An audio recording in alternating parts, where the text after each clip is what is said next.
The first thing they noticed was the uniform.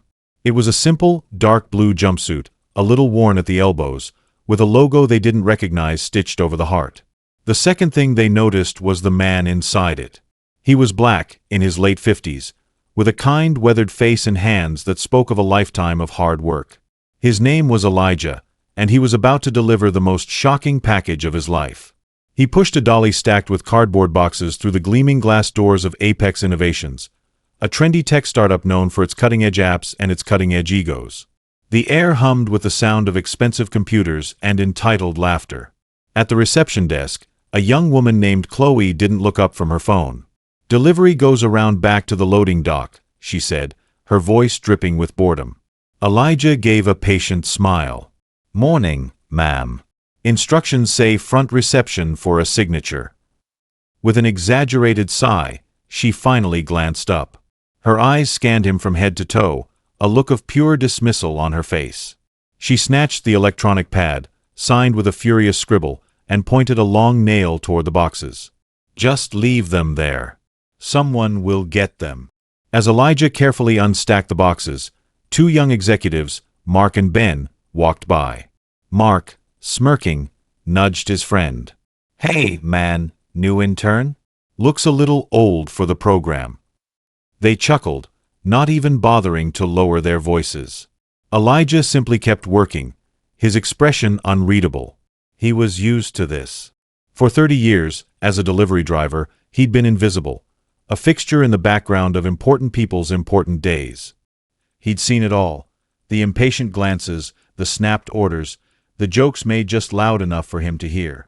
He'd always taken it in stride, focusing on his job and the family he provided for. But today was different.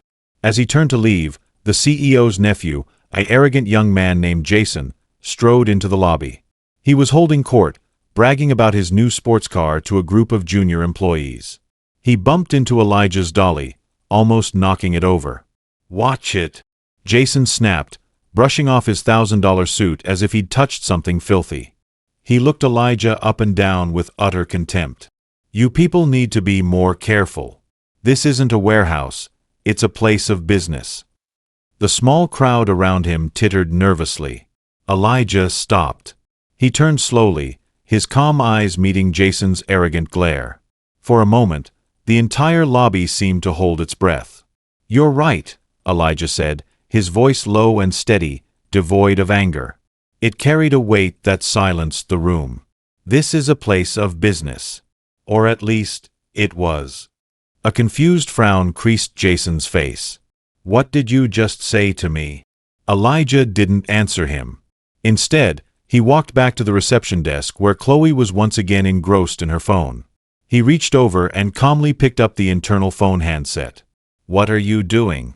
You can't use that," Chloe shrieked, finally paying full attention. Elijah ignored her. He pressed the button for the all-call intercom, the one reserved for company-wide announcements. His voice, now firm and clear, echoed through every office, every cubicle, every break room in the building. "Good morning, Apex Innovations. This is Elijah Jones. Would all employees please assemble in the main lobby immediately? Thank you." The silence that followed was deafening. Then, it was broken by Jason's incredulous laughter. "Are you insane? Who do you think you are? Get security. This bum has lost his mind." But before anyone could move, the employees, curious about the bizarre announcement, began to trickle into the lobby.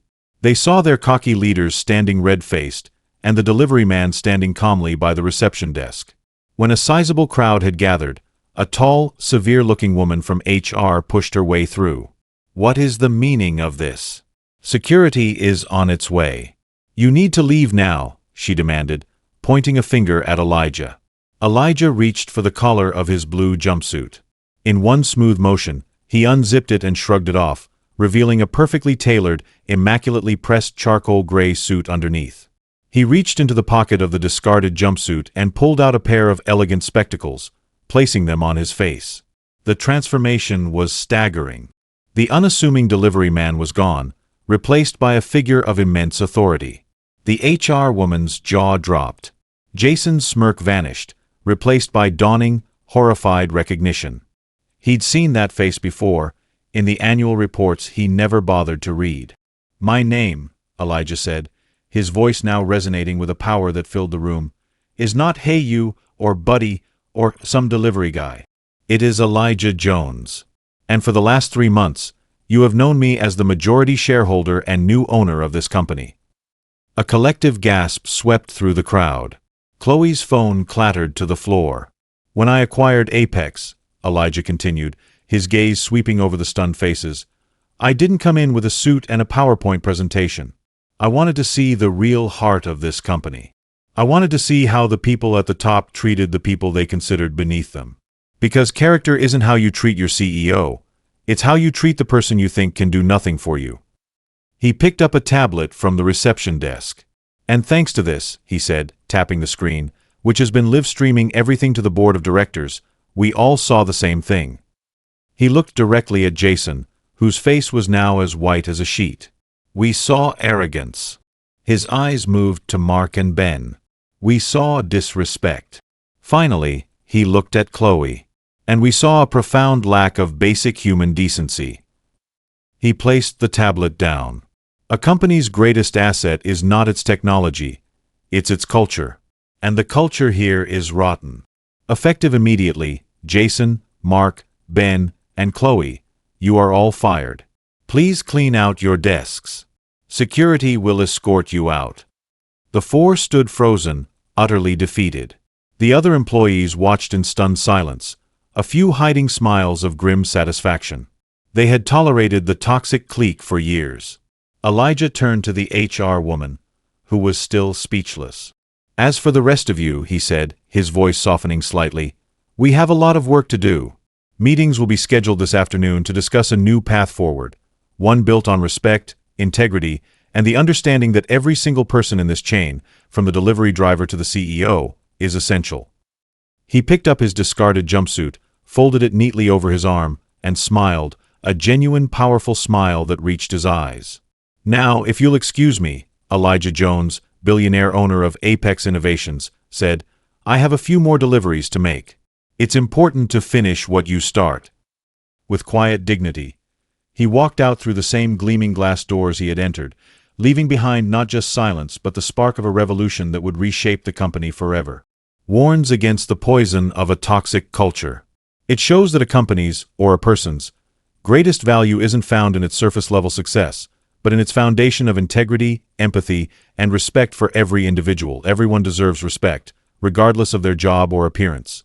Underestimating someone based on a stereotype is a foolish mistake, as you never know the true power or influence a person may hold. Ultimately, kindness costs nothing, but arrogance can cost you everything.